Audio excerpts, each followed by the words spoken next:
Nasaksihan ni Jordan Clarkson man trash talk si Luka Doncic, pinagtawanan pa ang rookie ng Utah mga bro. Napahawak ulo na lang si Luka matapos ang ginawa ni Kyrie Irving. Heto, malaking gulong nangyari sa laban ng Bulls at Rockets. Utah Jazz versus Dallas Mavericks. Solid start para sa visiting team na 8-1 start nila ang Dallas led by their twin towers Walker Kessler at Lauri Markkanen. Though nakabawi agad ang Mavs at sumagot ng 9-0 run, Luka Doncic beautiful bounce pass assist kay Derek Jones Jr. Ganda naman ng chemistry dito ng Dallas. Kyrie pass to Luka and then Luka pass to Daniel Gafford. Well, solid ang first quarter ni Doncic. Kumana ng 12 points ang superstar ng Mavs sa loob lang ng 9 minutes. Pero kontrolado pa din ng Utah ang kalamangan. Pinangunahan naman ni Colin Sexton ng second unit ng Jazz with 8 points. Wala pa din sa lineup si kabayan JC dahil nagre-recover pa sa kanyang injury. End of first quarter, 27-26. Second quarter, Dallas naman ng may magandang start. Inumpisahan nila ang quarter with 9-0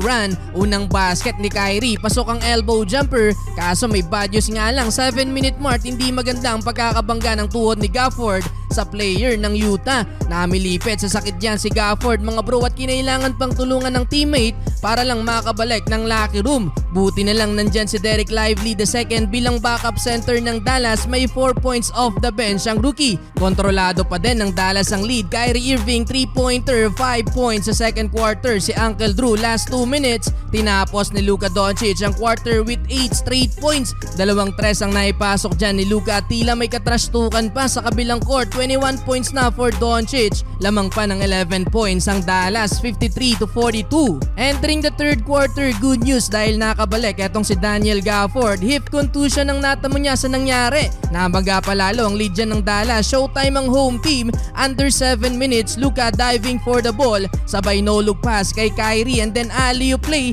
kay Jones Jr. Hype na hype ang crowd ng Dallas mga bro. Mapipikon pa ata itong rookie ng Utah dahil naagawan siya ng bola ni Luka. Pero tinawanan lang siya dyan ni Doncic. Eto pa isa mga bro, alley-oop play naman Luka to Kyrie. Bibihirang mangyari to kaya naman napahawak ulo na lang si Luka sa ginawa na yan ni Uncle Drew. Napapadalas nang sumalampak si Kyrie. Lakas pa mang trip etong si Luka mga bro. Technical daw si Kyrie. Well, umabot sa 19 points ang biggest lead ng Mavs. 11 points for Uncle Drew. 24 points, 8 rebounds with 8 assists para kay Luka. 76-61. In control pa din ang Dallas. Well, fourth quarter napaka-unstoppable sa ilalim ni Daniel Gafford mga bro at tinadtad na ng slam dunk ang Utah. Nahirapan na ding makabalik dyan ng Jazz mga bro. Umabot na din sa 20 ang lead ng Mavs matapos ang tres na to ni Kyrie Irving. Kaya naman sa uli, panalo pa din ang Dallas Mavericks. 30-point game for Doncic, 18 points para kay Uncle Drew,